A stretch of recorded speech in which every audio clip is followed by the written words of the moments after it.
Assalamualaikum warahmatullahi wabarakatuh. Kami dari kelas A25, kelompok 1, ingin mempresentasikan hasil diskusi kami tentang wawasan kebangsaan. Menurut media Indonesia.com, wawasan kebangsaan merupakan pandangan yang dimiliki oleh bangsa Indonesia mengenai identitas dan tanah airnya, dengan prinsip utama persatuan dan kesatuan dalam kehidupan berbangsa, bernegara, dan bermasyarakat. Konsep wawasan kebangsaan merupakan elemen yang paling fundamental bagi bangsa Indonesia yang membedakannya dari bangsa-bangsa lainnya. Tujuan dari wawasan kebangsaan tersebut membangun dan mengembangkan persatuan dan kesatuan yang ada di wilayah Indonesia.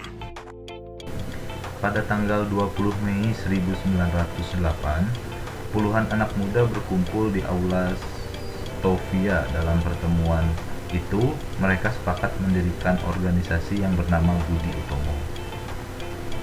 Perhimpunan Indonesia atau yang biasa disebut PI merupakan organisasi pergerakan nasional pertama yang menggunakan istilah Indonesia.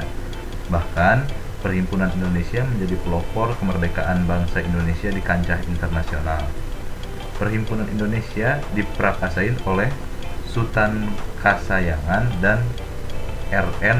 Noto Suroto pada tanggal 25 Oktober 1908 di Leiden, Belanda. Pada tanggal 30 April 1926 di Jakarta diselenggarakan Kerapatan Besar Pemuda yang kemudian terkenal dengan nama Kongres Pemuda I. Kongres Pemuda I dihadiri oleh wakil organisasi pemuda Yong Java, Yong Sumatera, Yong Ambon, Sekar Rukun, Yong Islamiesten, Bon Sturderenden, Minahasa, kemudian Yong Bataks, dan pemuda kaum Teosofi juga ikut dalam kerapatan besar. Pada 27 sampai 28 Oktober 1928, Kongres Pemuda kedua dilaksanakan. Pada tanggal 1 Maret 1945, pimpinan pemerintah pendudukan Jepang di Jawa mengumumkan pembentukan BPUPKI yang kemudian dibubarkan, lalu terbentuklah PPKI pada 7 Agustus 1945. Jika kita berbicara mengenai wawasan kebangsaan, tentu kita akan mengenal 4 konsensus dasar negara kita. Yang pertama adalah Pancasila yang merupakan dasar ideologi negara kita. Yang kedua adalah Undang-Undang Dasar tahun 1945 yang menjadi dasar hukum tertinggi bagaimana sebuah pemerintahan di negara kita dijalankan. Yang ketiga adalah Bhinneka Tunggal Ika yang menjadi semboyan negara kita yang mempersatukan setiap perbedaan yang ada di negara kita. Dan yang terakhir adalah NKRI, Negara Kesatuan Republik Indonesia, yang merupakan bentuk dari negara kita dan sistem pemerintahan yang dijalankan oleh negara kita. Kita sebagai warga negara juga dapat ikut serta melaksanakan bela negara dengan cara mengikuti pendidikan kewarganegaraan dengan pembinaan kesadaran bela negara dengan menanamkan nilai-nilai dasar bela negara.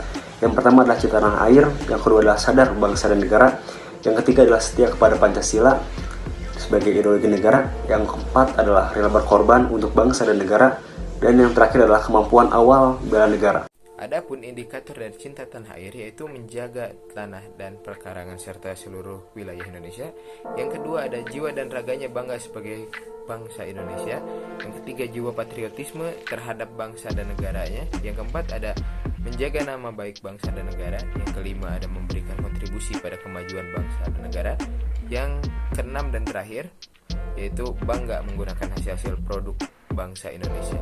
Selanjutnya ada kesadaran berbangsa dan bernegara dengan indikator sebagai berikut. Yang pertama, berpartisipasi aktif dalam organisasi kemasyarakatan, profesi maupun politik.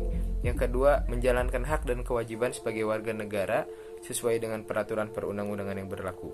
Yang ketiga, ikut serta dalam pemilihan umum. Yang keempat, berpikir, bersikap, dan berbuat yang terbaik bagi bangsa dan negaranya.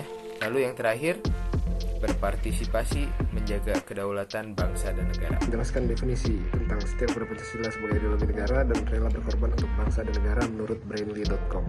Setia kepada Pancasila sebagai ideologi negara berarti bahwa kita meyakini bahwa Pancasila sebagai dasar negara yang baik dan dapat dijadikan sebagai dasar-dasar nilai dalam berkehidupan berbangsa dan bertanah air. Sedangkan rela berkorban untuk bangsa dan negara berarti bersedia dengan ikhlas memberikan yang terbaik apa yang kita miliki untuk kepentingan bangsa dan negara. Sekian dari kami. Wassalamualaikum warahmatullahi wabarakatuh.